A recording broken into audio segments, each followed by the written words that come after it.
Hey everybody, just wanted to do a quick video on 78 Volkswagen alternator. It applies to a lot of different years, but mine specifically is a 78. And this is my old alternator. The whole reason why I was replacing it is it was incredibly loud. I didn't have any problems driving, but it was just, when that wheel was turning at 1,000, even 2,000, whatever RPMs. I mean, it was just incredibly loud. So at first I thought there was something wrong with the fan, internal engine, everything. Did the whole belt test and seemed to be just fine. So anyway, I thought, well, I'll replace the alternator, no problem. But basically, I got the new alternator for like $100 with the core charge, and did everything that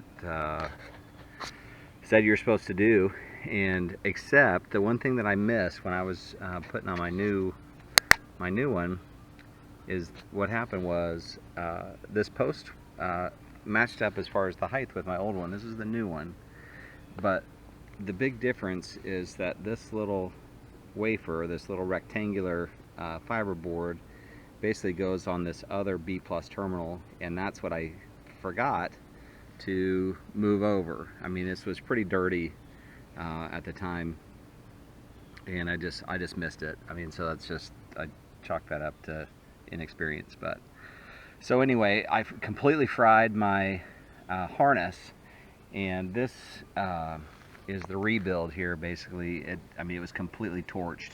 So what I did is I had some 8-gauge cable for from an amplifier kit, which I think this is even overkill.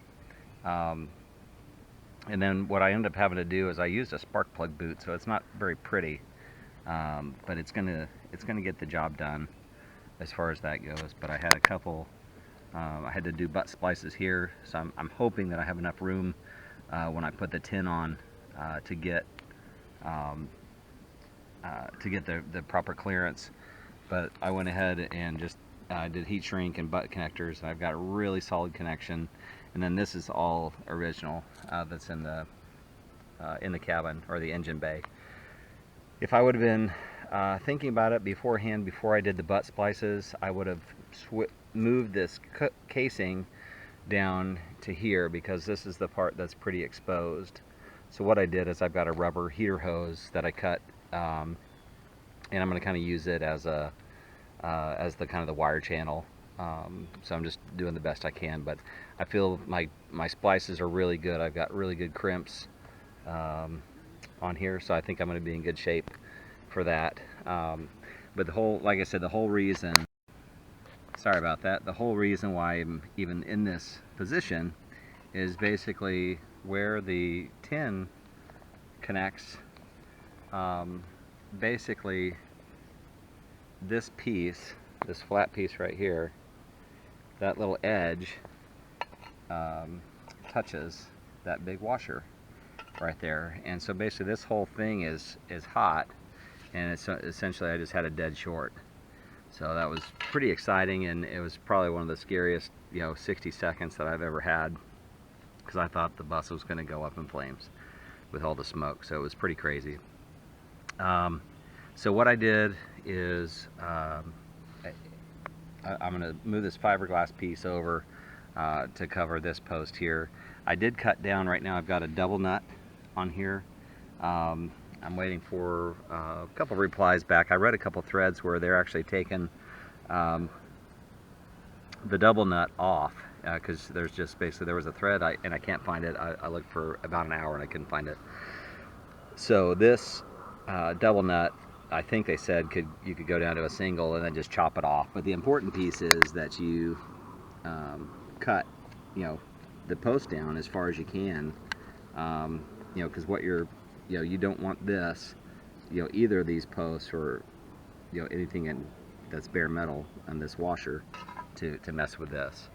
So the one thing that I did with my engine tin, or as far as the back plate, is that I did 3 coats of paint to try to take any bare surface away.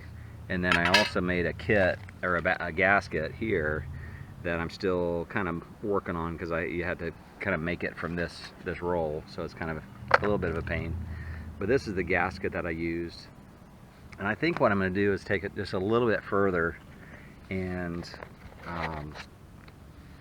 use some vacuum hose or something and do just a little rubber standoff, you know, not much at all, but just underneath, because they said this, you know, this gasketing is not for sealing here necessarily, or even insulating for that matter. It's just to create distance between these posts and the back plate here, because this is where you know, essentially you can get you know, get into trouble. So if this back plate here, you know, anywhere inside of there is touching these two posts, you're going to have a dead short and just smoke your harness in really short order. Like I said, it's scary as can be. But basically, the other thing I wanted to show you is somebody had an idea of removing these washers, but the problem is if you remove the washer, it's still bare metal under there. There's no paint.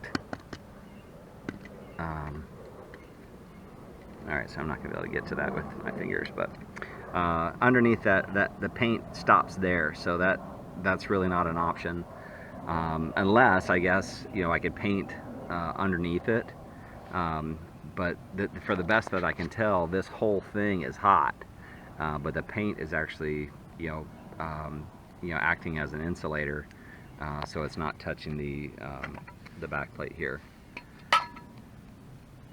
So I just wanted to do a quick video, because there's a lot of pictures, and T-Cash on the Samba, shout out to him, did a great write-up with pictures and everything, but you know, basically you don't really know to look for alternator installation problems until you have one. So I'm hoping that I can piggyback this video with another one. There's another video, I think it's called like Watch Me While I Work or something like that. It's basically a removal of an alternator on a 78 or 79. I think it's actually a 70 amp alternator, but that video is awesome, and it'll show you exactly what to do to remove it.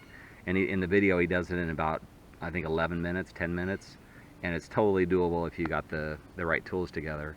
But the one thing that nobody really explained is when you're doing a remanufacture, whether it's Bosch or another model, you've got to make sure that you transfer this little insulator, you know, that covers up this washer, as well as, you know, possibly having to modify your bolt. It sounds like, you know, everybody should regardless. The paper gasket, I didn't even have one when I was doing mine, so it didn't even make any sense not to do it. But they had put some silicone. You can kind of see some silicone there, so I didn't really think anything of it. But so what I did is I chopped down the post. I've got a pretty thick gasket here. I painted the inside of my tin. I'm just trying to be overly cautious so I don't have to do this a third time. And then my new harness, I think I've got it pretty well protected. And so I'll let you know how it goes, but I just wanted to have this video just so you can kind of see the differences. You know, the posts look very similar to the other one. Just out of caution, I cut it down, and like I said, I may cut it down one more nut and just take off the double nut.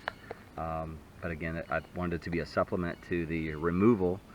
So hopefully, if someone's doing this for the first time and they're YouTubing for installation or removal, the alternator for the bus, you'll come across this video and save yourself from completely frying your harness and having to remove it and take it all again and do that. So I hope this helps you, and that's it. Thanks. The one thing that I did forget to add is that on my old alternator, the Woodruff key here that helps keep the pulley on was really super loose, and it's that little guy here, the little half moon. I think you can see it there. But on the new alternator,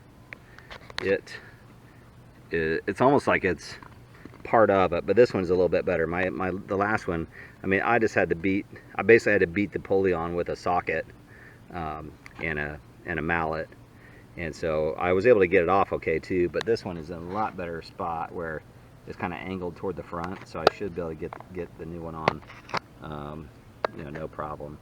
But that's, you know, just think about it. That's going to be pretty stiff on the reman when you do it. But wish you all the best.